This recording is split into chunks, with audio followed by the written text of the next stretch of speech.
Merci de nous rejoindre dans le face-à-face. Nous y sommes, face-à-face avec un thème peut-être pas inédit puisqu'il a été déjà abordé ici dans Studio 210, mais début 2018. Nous revenons avec le même thème, mais nous avons changé la reformulation. Il s'agit du thème que voici, Judas Iscariote, le plus grand des disciples de Jésus-Christ. C'est un thème à la forme interrogative. Il s'agit ici de comprendre si Judas, celui dont on attribue le fameux baiser de Judas, donc celui qui avait trahi Jésus, celui qui avait livré Jésus auprès de ceux qui l'ont crucifié, est-il un traître ou est-il un maître? Est-il à classer dans le lot des anges du mal ou des démons ou des pécheurs, des gens mis en perdition? La question se pose parce que il est un courant qui pense qu'il faille désormais rétablir la vérité, rétablir la justice, rétablir les choses dans les faits. Ce courant-là nous dit que si Judas n'avait pas accompli la mission, celle de livrer le Fils de l'homme, finalement, il n'y aurait pas eu de sauveur de l'humanité. Nos péchés ne nous seraient jamais pardonnés, nous n'aurions pas une deuxième chance. Mais les plus durs, dans ce sens-là, disent que c'est faux. Et donc, on remarquera que les hommes, les chrétiens africains, généralement, puisque nous sommes en Afrique, au Congo, il est difficile pour les chrétiens africains de donner à leurs enfants le nom de Judas, alors qu'ils peuvent donner à leurs enfants le nom Matthieu, Paul, André, Barthélemy, etc., mais pas Judas, parce que Judas, semble-t-il, signifie anathème. Alors, pour nous départager, nous avons donc appelé ici Monsieur Armel Kevin Boukongou, c'est bien cela? Oui, Boukongou, voilà, donc c'était bien écrit. Armel Kevin Boukongou, vous êtes président du mouvement Gnostique International, c'est bien cela? C'est bien cela. Président du mouvement Gnostique International. Oui, responsable du mouvement. D'accord. Alors, nous avons aussi fait appel au docteur Renaud Boris Mbota. Bonjour. Bonjour, monsieur le journaliste. Bonjour, je vous ai salué quand même. Oui, bonjour. D'accord. Alors, et donc nous allons commencer notre face-à-face alors que le chrono est géré par Cécilia Goma. Armel Kevin Boukongou, vous avez 3 minutes pour nous expliquer pourquoi on ne devrait pas considérer Judas comme un traître et le considérer comme le plus grand des disciples. Merci de m'avoir donné la parole. Avant tout, avant de profondément rentrer dans le sujet, il est vraiment important, à notre époque actuelle, que nous puissions comprendre que le Maître Jésus, je pense que le mot Maître est mentionné dans la Bible, il est venu sur terre pour apporter un enseignement, pour apporter un message. Le message de Jésus est un message comme tous les maîtres spirituels qui a 2 volets. Il y a le volet exotérique, qui est extérieur, c'est-à-dire ce qu'un maître dit à tout le monde dans la rue. Il y a le volet ésotérique qui est intérieur et qui est initiatique. C'est la raison pour laquelle, lorsque des pasteurs prennent la Bible et se mettent à l'interpréter littéralement, tel que c'est écrit, la plupart du temps, ils finissent par tomber à côté. Je prends par exemple un verset ici, dans Matthieu 13. C'est pourquoi je leur parle en parabole, parce qu'en voyant, ils ne voient pas, et qu'en entendant, ils n'entendent pas. Donc c'est Jésus qui parle en parabole au public, avec la conscience qu'il a, qui ne comprend absolument rien. Ensuite, il dit à ses disciples, à vous je dévoilerai les mystères du royaume, parce que Jésus, dans un cercle restreint, avec ses 12 disciples, je dirais pourquoi 12, il a eu à dévoiler des secrets que malheureusement les autres n'ont pas reçus. Et dans ce contexte donc, Judas, autour de Jésus, à côté de Jésus, a joué un très grand rôle révélateur, parce que sans Judas, le maître Jésus n'aurait pas réussi à sa mission. Normalement, tous les chrétiens devaient louer Judas pour lui dire vraiment merci pour ce que tu as eu à faire, parce que grâce à toi, Jésus est sur la croix. Donc déjà, ce que je voulais déjà partager en commençant ce débat. Docteur Mbota. Bien, merci beaucoup et je salue tous les téléspectateurs. Et d'abord, je sais que vous soutenez le courant selon lequel on devait faire l'apothéose de Judas, et comme s'il était en quelque sorte l'artisan secondaire et indispensable à la rédemption, du seul fait qu'il a livré le Christ. Mais j'aimerais d'abord souligner, apporter d'abord à votre connaissance ce que vous ignorez, c'est qu'en parlant d'abord de la Bible, j'aimerais vous faire remarquer que la Bible est d'abord en quelque sorte comme un labyrinthe prophétique. C'est un labyrinthe prophétique et le labyrinthe est défini comme étant un tracé sinueux, muni ou non d'embranchements, d'impasses et de fausses pistes. Ce que vous devez retenir, destiné à perdre ou à ralentir celui qui cherche à s'y déplacer. Et partant de là, alors, la Bible n'est pas accessible, ou les écrits bibliques ne sont pas accessibles à n'importe qui. Parce que vous l'avez bien souligné que Jésus avait des langages. Il y avait un langage public, où il parlait devant la foule, et il y avait un langage secret, où il expliquait ce qu'il disait devant la foule. C'est-à-dire qu'il n'enseignait pas en secret ce qu'il ne disait pas devant la foule, mais devant la foule, il exprimait les paraboles. Donc tout était codé et énigmatique, mais lorsqu'il se retrouvait avec les disciples, il lui donnait l'explication ou le langage clair de ce qu'il avait dit, ce qu'il n'avait pas voulu dire en public. Et déjà partant de là, j'aimerais d'abord vous retirer le mot de la bouche pour dire que voilà, Judas était un artisan indispensable au plan de la rédemption, parce que sans Judas, Christ ne serait pas livré. C'est déjà faux, archi faux. Parce que j'aimerais d'abord vous souligner une chose. La Bible est claire ici, puisque nous parlons de la Bible. Il faudra que nous regardions les textes bibliques, si nous y avons confiance, bien sûr. Si vous avez confiance comme moi à la Bible. Alors, Marc chapitre 10, le verset 45, nous montre par là, la Bible dit, « Car le Fils de l'homme est venu non pour être servi, mais pour servir et donner sa vie comme rançon pour plusieurs. » Et déjà partant de là, cela annonçait clairement que le but pour lequel le Fils de l'homme était venu, c'était pour donner sa vie en rançon. Et la rançon est définie comme étant le prix exigé pour la délivrance de quelqu'un retenu illégalement prisonnier. Alors, partant de là, avec ou sans Judas, le Christ aurait accompli sa mission. Il aurait accompli sa mission avec ou sans Judas. Donc, la présence de Judas n'imposait en rien de ce que cette mission, sur la reçue de cette mission, parce qu'avec ou sans Judas, le Christ devait accomplir sa mission. Mais seulement, Judas faisait partie du dessein arrêté de Dieu. Parce que Dieu étant omniscient, il avait déjà prédit. Et la Bible dit dans le Proverbe 19, le verset 21, « Il y a dans le cœur de l'homme beaucoup de projets, mais c'est le dessein de l'Éternel qui s'accomplit. » Et le dessein est défini comme étant la conception par l'esprit d'un but à atteindre, d'une fin à réaliser. Donc le dessein implique la détermination d'un but et d'une fin, d'un plan ou d'un projet impliquant l'intention ou la combinaison réfléchie de moyens propres à l'exécution du dessein. Votre temps de parole est épuisé. Là, une question tout de même. Oui. Lorsque vous dites « avec ou sans Judas Oui. Jésus devrait accomplir sa mission », qu'est-ce à dire? Oui, il devait accomplir sa mission dans le sens où c'était un dessein arrêté de Dieu, que le Christ devait venir dans ce monde et donner sa vie en rançon pour le rachat de plusieurs. Mais le moyen par lequel Dieu devrait faire passer le Christ pour réaliser cette mission étaient les éléments conçus dans un dessein qu'il avait arrêté. Et dans ce dessein, il est le grand potier, il a dit. Et en tant que grand potier, il est souverain. Et en tant que potier, il a fait des vases. Il a créé des gens, il a fait des vases de colère, c'est-à-dire le méchant, même pour le jour du malheur, afin qu'au temps convenable, il puisse accomplir sa mission. Donc, Judas ici, s'il faut répondre à mon frère, Judas ici avait une mission. Il était un disciple. C'est bon. Monsieur, C'est-à-dire qu'on ne va pas aller dans les suppositions, parce que vous dites « je suppose », ça pouvait être quelqu'un d'autre. La réalité en face, c'est que c'est Judas qui a joué ce rôle. Nous, on part sur des principes qui sont des faits, et le fait est là. Tout à l'heure, vous avez souligné en fait par rapport à la Bible, qui doit être le texte de référence, le livre de base. Mais il y a un problème quand vous dites la Bible, parce qu'il faut expliquer aux chrétiens, entre parenthèses, ce qu'est la Bible telle qu'elle est vraiment. La Bible n'est pas un livre que Dieu a envoyé par Internet qui apparaît sur Terre. Faux.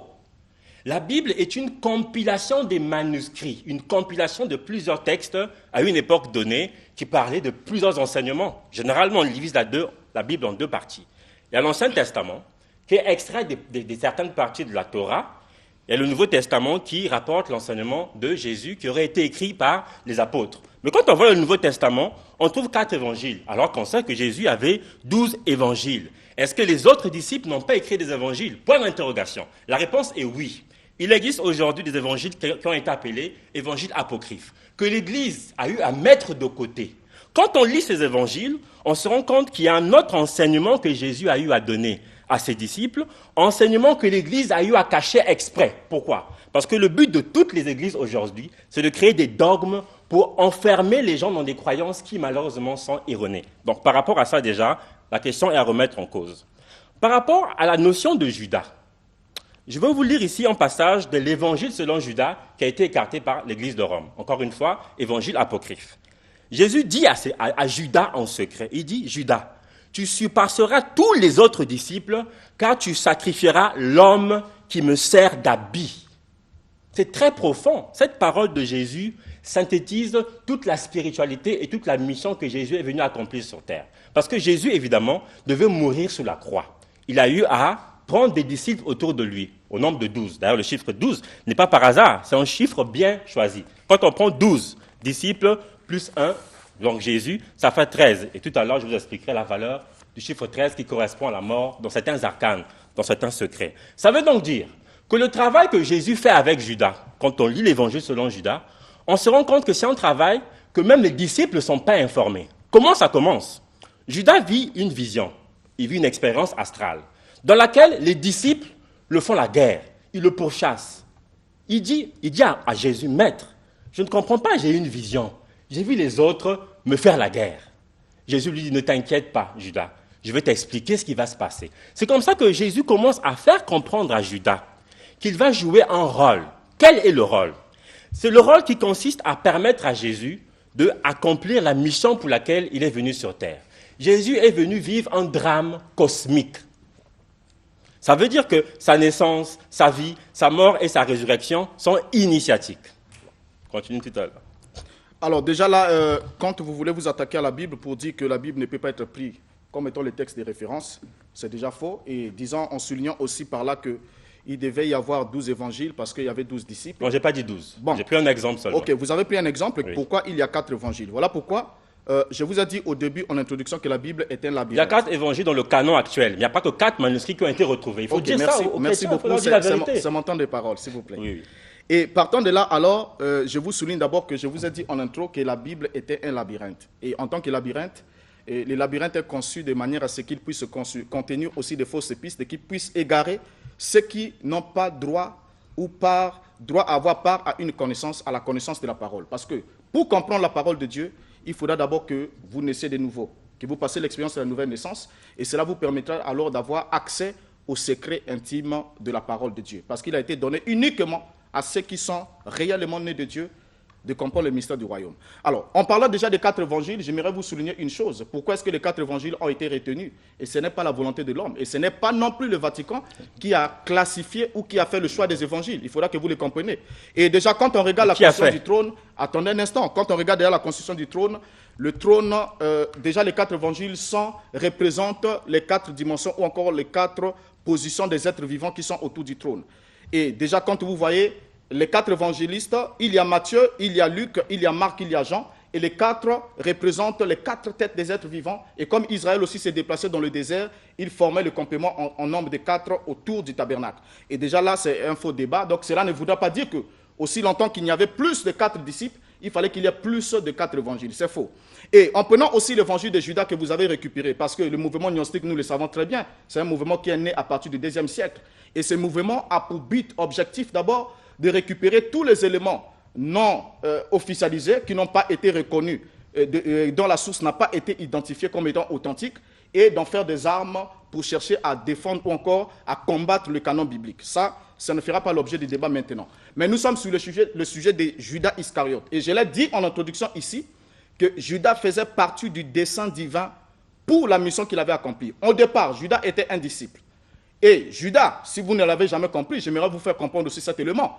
Judas, d'abord, il était un disciple, et en tant que disciple, il avait, bien sûr, une relation avec le maître comme tous les disciples. Et il avait une mission, et sa mission, c'était d'aller vers le Sanhédrin. Ça, c'est la mission.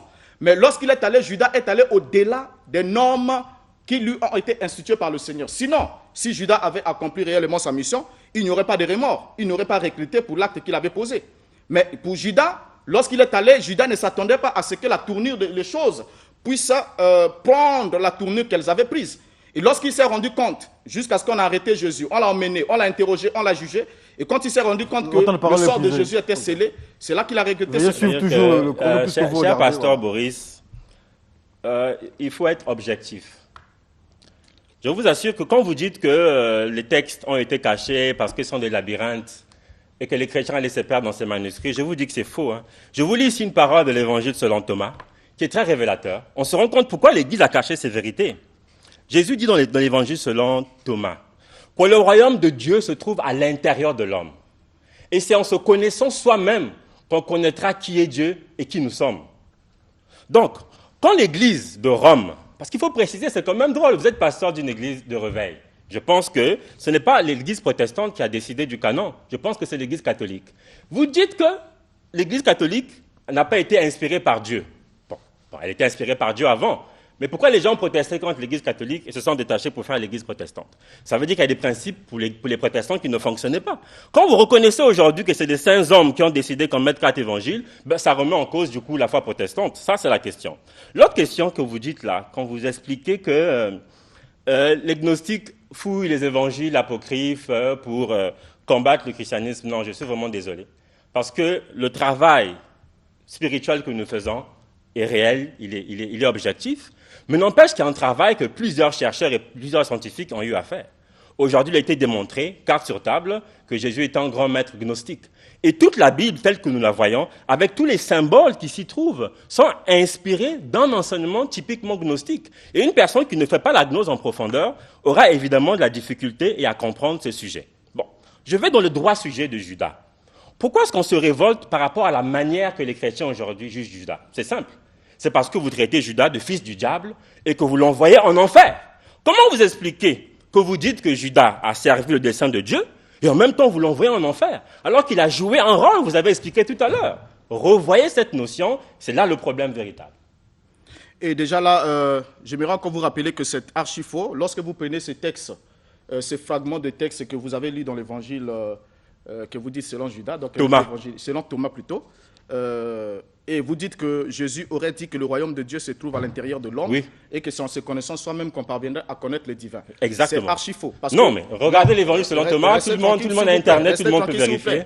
Et j'aimerais d'abord vous souligner un élément, que Jésus n'avait pas un enseignement contradictoire. Donc vous ne pouvez pas faire dire à Jésus dans l'évangile selon Thomas, vous ne pouvez pas lui faire dire ce que les autres évangiles n'ont pas pu dire, parce que la Bible est en quelque sorte un jeu de puzzle, tout se complète, il n'y a pas de contradiction de langage de maître. Okay. Et pour Jésus, lorsqu'il a enseigné, il a bien enseigné aux disciples, Jean chapitre 17, le verset 3, « Oh, la vie éternelle est qu'ils te connaissent, toi le seul vrai Dieu et celui que tu as envoyé. » C'est en connaissant Dieu, parce que vous ne pouvez pas vous connaître vous-même si vous ne connaissez pas Dieu dont vous êtes la source. Parce que l'homme n'est que créé à l'image de Dieu.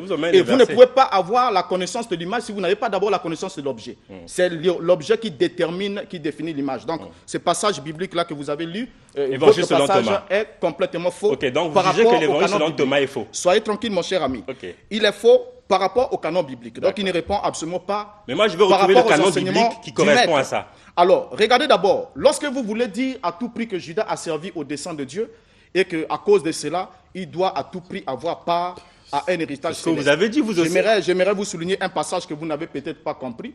Vous n'avez pas lu. Actes chapitre 2, le verset 23 nous dit ceci. Cet homme, en parlant de Jésus, cet homme livré selon le dessein arrêté et selon la préscience de Dieu. Vous l'avez crucifié, vous l'avez fait mourir par la main des impies. Et selon le dessein arrêté ou la préscience de Dieu, montre par là que de toute éternité, selon 2 Timothée chapitre 2, le verset 9 et Apocalypse 13, le verset 8, Dieu avait prédestiné la mort rédemptrice de Jésus. Donc cette mort était déjà arrêtée dans le programme de Dieu. Elle faisait depuis toujours partie de son plan établi d'avance, selon Actes chapitre 4, le verset 27 à 28. Et lorsqu'il dit vous l'avez crucifié, donc ici, Pierre, en accusant les Juifs, donc la mise en accusation des Juifs ici, qui étaient des hommes israélites, qu'il a désignés au verset 22 de Actes chapitre 2, ces Juifs incrédules qui avaient maniganté la mort de Jésus et incité les Romains à l'exécuter. Donc le fait que la crucifixion avait été prédéterminée par Dieu n'enlève en rien la culpabilité de ceux qui ont commis ces crimes. Et Jésus l'a dit, il est avantagé que le scandale arrive, mais malheur celui par qui le scandale arrivera. Car il fallait mieux pour cet homme de ne pas être né. Et déjà ici, la Bible elle-même qui parle de Judas, la Bible détermine aussi la destination de Judas. Jésus les taxe du fils de la perdition. Et la Bible détermine bien, la Bible dit bien, il est allé en son lieu. Donc ici, là, vous n'allez pas dire, écoutez, Judas est innocent et comme il a servi au dessein de Dieu, il doit avoir part au royaume. Mais le diable aussi a servi au dessein de Dieu. Dieu, en créant Satan étant omniscient, il savait comment il avait équipé Satan. Et il savait que ce que Satan devrait faire. Merci, Dr Mbota. C'est-à-dire, pasteur, vous avez la Bible, vous lisez les versets bibliques, je ne vais pas vous les réciter, je vais vous citer des paroles de Jésus parce que vous avez dit que quand l'évangile de Thomas dit qu'il faut découvrir Dieu en soi, c'est faux. Jésus a dit dans la Bible, quand vous voulez prier, il dit à ses disciples, ne faites pas comme les pharisiens qui vont se mettre debout devant les synagogues. Quand tu veux prier, rentre dans ta chambre, ferme ta porte et tes fenêtres et loue le Père qui demeure dans le secret. Le Père qui demeure dans le secret, pour les gnostiques, c'est l'être intérieur. Et c'est ce Père dont Jésus parle dans l'évangile selon Thomas. Ça ne va pas en contradiction. Quand on lit plusieurs textes, même dans la Bible, Jésus dit à ses disciples, l'Esprit réside à l'intérieur de vous, l'Esprit Saint. Ça veut dire que Dieu réside à l'intérieur de l'homme. Dans les évangiles gnostiques, l'importance de l'homme, c'est l'expérience qu'il a avec son Dieu à niveau interne. Alors que dans les dogmes religieux, on a créé un Dieu qui vit au ciel, qu'il faut adorer, parce qu'un jour, on va finir par le rejoindre. Voilà la différence. Je reviens sur le sujet en rapport à Judas. Je suis désolé parce que je vous invite à lire l'évangile selon Judas. Judas, quand Jésus lui a dit, ton rôle c'est de me trahir, il dit, maître, je ne peux pas faire ça. Je t'aime trop, maître, comment tu peux me demander de jouer ce rôle? Il dit, non, chacun de vous a son rôle, et ton rôle à toi c'est de me livrer, c'est de me trahir. Malgré lui, Judas finit par accepter ce rôle. Et comme je vous ai expliqué, il dit même à Jésus, je vois que les autres me persécuteront. Dans l'évangile selon Judas, Jésus dit à Jésus, pendant des siècles et des siècles, ton nom sera vraiment une misère. Mais ce n'est pas grave, c'est le rôle que tu as eu à jouer. Il faut quand même le féliciter, il faut l'encourager, parce qu'il a eu à porter en lui-même l'un des plus grands fardeaux qu'un homme peut porter. Par amour pour son maître, l'aider à aller jusqu'à la croix, moi je pense que peu de personnes peuvent le faire. L'autre facteur que je veux souligner, c'est lequel? Parce que je veux que le pasteur me le dise. Donc, en conclusion, le pasteur me dit ici que Judas est un traître, qu'il est mauvais, qu'il a été investi par le diable et qu'il est en enfer. Mais il y a un problème là.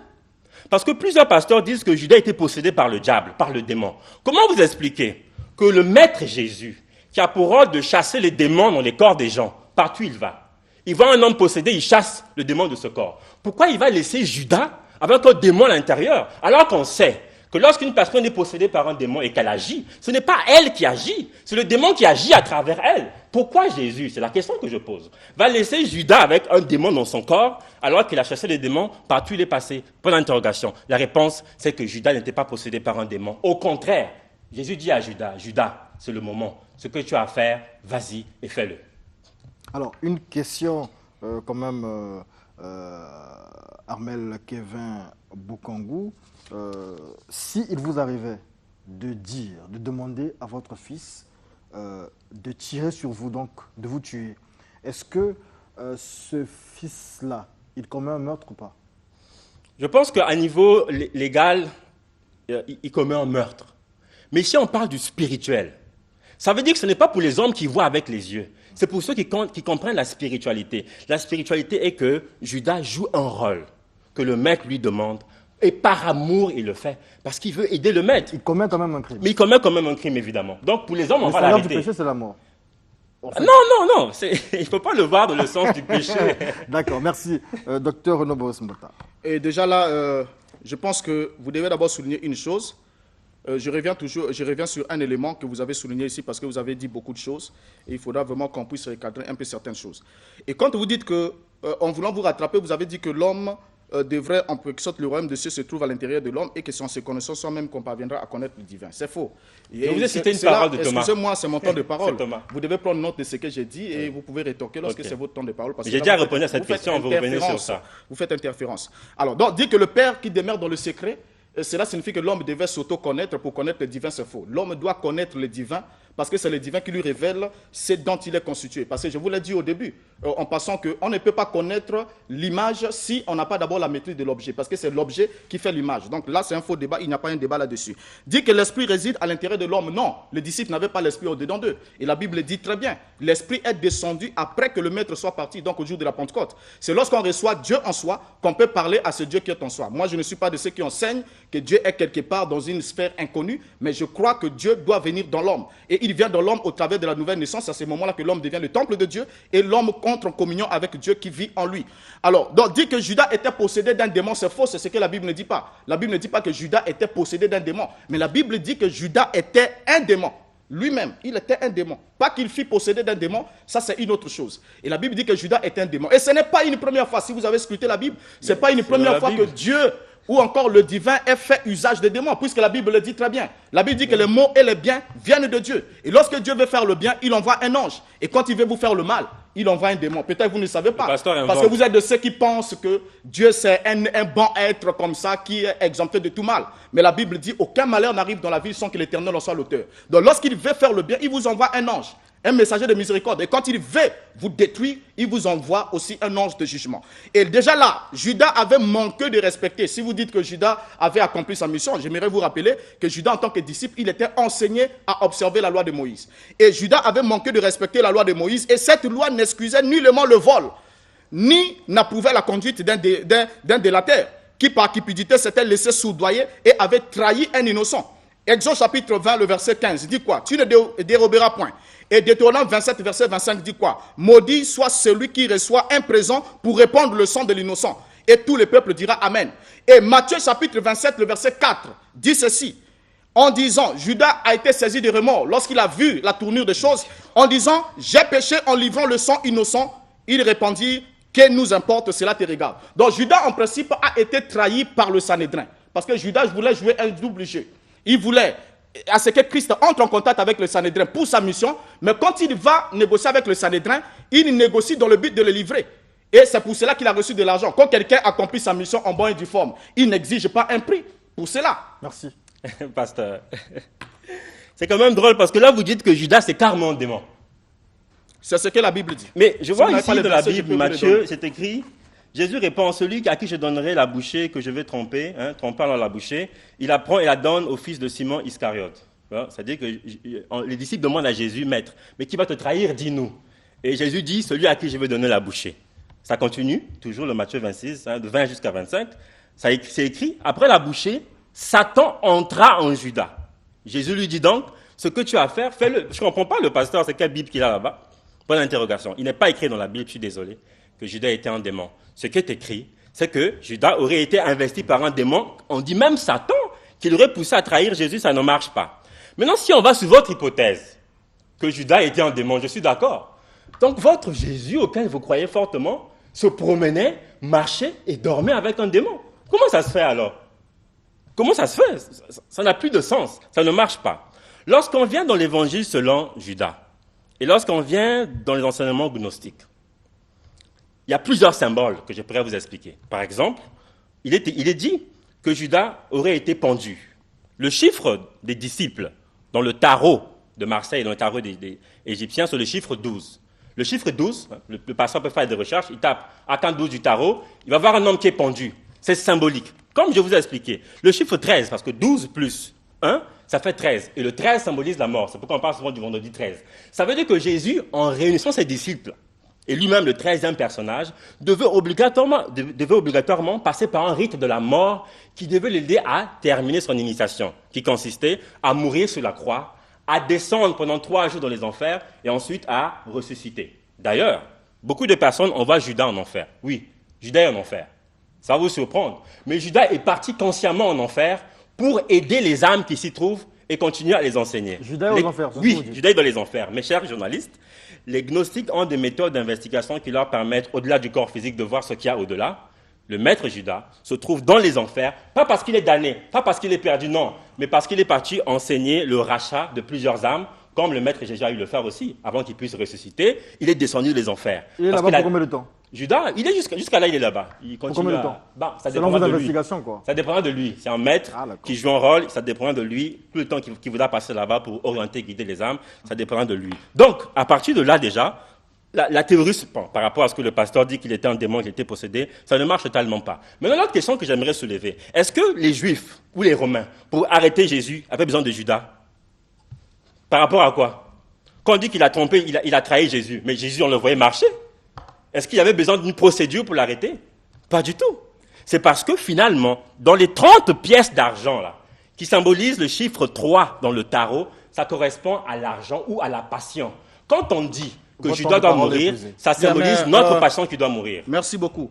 Et là déjà, je vois que vous avez voulu juste vous hasarder à parler de la Bible sans l'avoir lu au préalable. Et moi, je pense que je vous déconseillerais dorénavant, lorsque vous voulez parler de la Bible, prenez d'abord le soin de la lire. Et ne passez pas le temps à dire la Bible ne dit pas, alors que la Bible dit.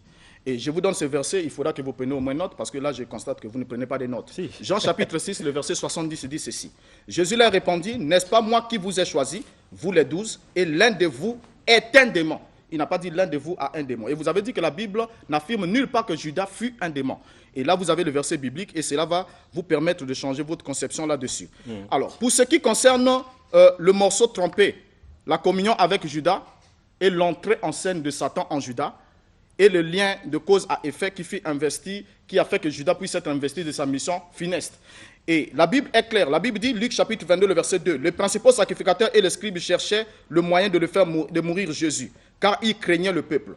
Et vous avez dit pourquoi est-ce qu'ils ne l'ont pas arrêté n'importe quand parce qu'ils le connaissaient? Non, mais le problème c'était que la scène de l'arrestation devait se passer sur le mont des Oliviers, parce que c'est d'abord un lieu symbolique.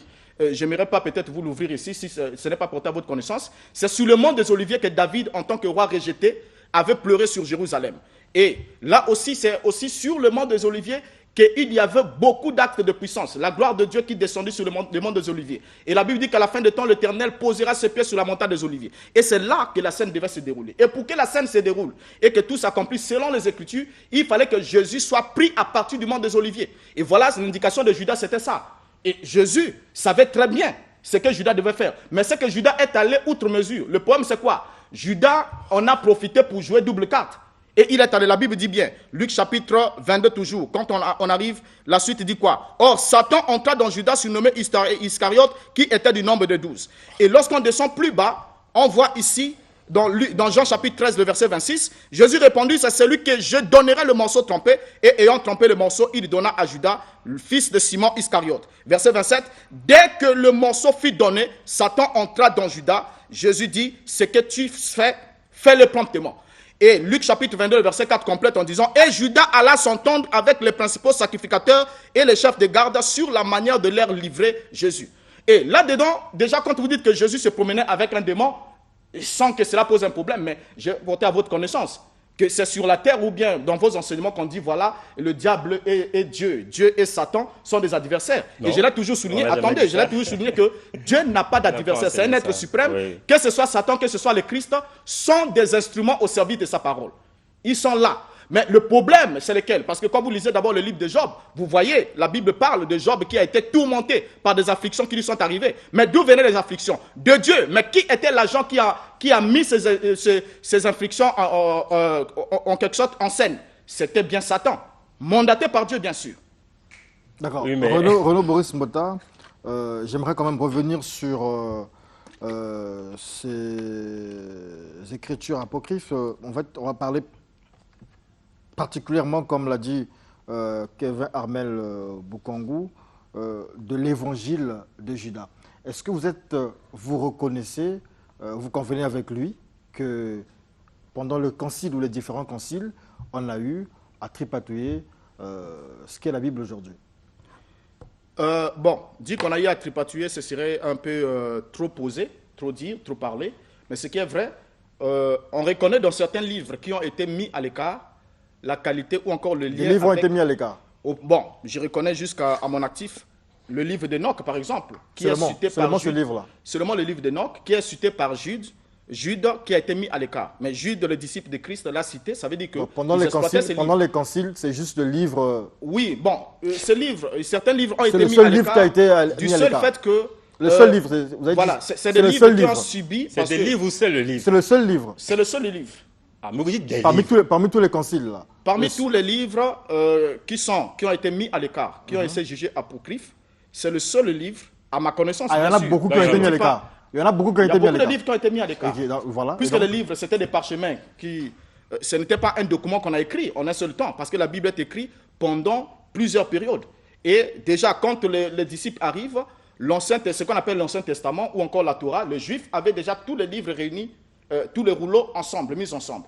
Mais ce que nous avons aujourd'hui, qu'on appelle le Nouveau Testament, avec les 23 livres, 23 ou 27 livres, ont été réunis par Martin Luther. Parce qu'avant même que Martin Luther arrive, le protestant, le Nouveau Testament était aussi éparpillé en livres. Et c'est lui qui les a mis ensemble, qui les a compilés. C'est ce qui fait qu'aujourd'hui, nous pouvons avoir des compilations de 66 livres, de 70 livres, et ainsi de suite jusqu'à 90 Alors, livres. lorsque vous dites que le diable ou Satan ou tout ce que vous voulez sont au service de la parole, ça veut dire que nous sommes aujourd'hui des objets que Dieu utilise comme il veut. Il peut nous faire pécher, il peut nous faire... Donc ça dépend simplement de lui. Non, Il peut Dieu- faire de nous assassins, Dieu ne peut pas faire de quelqu'un un assassin ou quoi qu'il en soit. mais on a fait de Judas un assassin. Oui, C'est ce non, que moi, il je n'a retiens. pas fait de Judas un assassin. Ah, Dieu non. est omniscient. Et Dieu étant omniscient, il déroule le plan ou son programme dans sa grande pensée. C'est-à-dire tout ce que nous vivons ici dans le temps présentement n'est que la réalisation de ce qui a été déjà accompli dans la grande pensée de Dieu. Ça ne veut pas dire que Dieu enverrait quelqu'un sur la terre et dit « toi, tu dois partir pour être le méchant ». Mais étant omniscient, il a vu le devenir de tous les hommes jusqu'à la fin. Et il a vu ce que chacun poserait comme acte. Et partant de là, alors dans son omniscience, il a décrété des choses qui devraient arriver. Et partant maintenant sur ce point, comme la Bible dit, il a fait même le méchant pour le jour du malheur. Parce que pour le jour du malheur, il ne demanderait pas, par exemple, à un juste d'aller accomplir le mal. Merci beaucoup. Monsieur Kevin Armel Boukongo, vous avez dit ici que ceux qui sont venus arrêter Jésus n'avaient pas besoin que Judas puisse l'identifier puisqu'il le connaissait déjà. Et la Évidemment. question que je vais vous poser, c'est quel est le sens en réalité du baiser de Judas? Le baiser de Judas, en fait, est là pour marquer une mission que le Christ devait démarrer. Mais que lui-même, Jésus, en tant qu'homme, avait quand même de la peine à démarrer. La preuve est que, lorsqu'il est sur la montagne et qu'il voit le Golgotha qu'il vient, il prie son Père, il dit « Mon Père », il s'adresse à son être intérieur. « S'il est possible, loin de moi ce calice, mais je veux que se fasse ta volonté et non la mienne. » Donc, les disciples de Jésus à ses côtés, et surtout Judas, avaient comme le rôle de donner une motivation au maître, pour dire, maître, c'est le moment, tu vas t'en aller, mais avec tout l'amour que j'ai pour toi, vas-y et tu vas réussir. Ce baiser-là symbolise et signifie tout l'amour et toute la motivation et l'énergie que Judas donnait à Jésus, afin qu'il démarre sa mission. C'est quelque chose de très spirituel. Le docteur Mbota l'a dit tout à l'heure, et je pense que c'est écrit dans la Bible aussi, Judas est considéré comme le fils de la perdition. Je pense que ça suffit pour lui enlever le côté saint que vous voulez lui faire vêtir. Oui, mais c'est quand même dommage parce que le Maître Jésus, tous ses disciples qu'il a eu à prendre ont eu à jouer des rôles. Chacun d'eux recevait son enseignement. Chacun d'eux recevait des instructions ésotériques. Et tous les disciples du Maître Samuel ont réussi à atteindre ce que l'on appelle la réalisation. Ça veut dire que c'était des gens spirituellement avancés. Si Judas aujourd'hui, malheureusement jusqu'à ce jour, est toujours considéré comme le traître, le mauvais, le méchant, c'est évidemment pour les non-initiés. Parce que ceux qui sont initiés, qui savent cette réalité depuis longtemps, connaissent totalement que Judas a eu à jouer un rôle et que sans ce rôle, Jésus n'aurait pas réussi à sa mission. Il y a un autre facteur qui est très intéressant dans ça. C'est que comme je vous ai expliqué, la plupart des éléments qu'on retrouve dans la vie de Jésus, la plupart, sont très symboliques. Il y a plein de symboles à l'intérieur. Et il faut une certaine étude pour déchiffrer ces symboles et réussir à comprendre le message qu'il y a derrière. Même comment Judas est mort, comment il s'est pendu, toutes ces choses-là illustrent un enseignement. Même Pilate, même Caïphe, tout ça sont comme des symboles, un peu comme un drame. C'est pourquoi les gnostiques parlent du drame cosmique ou du drame christique. Merci beaucoup. On va du côté de la réalisation pour faire une pause et on revient. Ce recueil explore la galaxie des systèmes qui constituent les différentes branches du droit. Il démêle et décrit les règles du droit fiscal, du droit des sociétés, du droit douanier, du droit social, du droit des sûretés et du droit commercial. Celui-ci répond à toutes les questions qui se posent à l'occasion des opérations de consolidation en référentiel comptable OHADA révisé et aux normes IFRS. Il s'adresse aux étudiants, aux praticiens, aux professionnels et à tous ceux qui veulent disposer d'une solide étude sur la consolidation et la combinaison. L'auteur Voltaire Brice Etou-Obami, expert comptable agréé CEMAC, nous partage son expérience à travers ses ouvrages publiés aux éditions L'Harmattan et Décitre. Retrouvez le recueil des textes à 60 000 francs, les fondamentaux de la consolidation et la combinaison à 25 000 francs et la comptabilisation des audits des coûts pétroliers à 10 000 francs dans les cabinets CACOGES situés à la résidence Les Flamboyants en face de l'hôpital militaire à Brazzaville.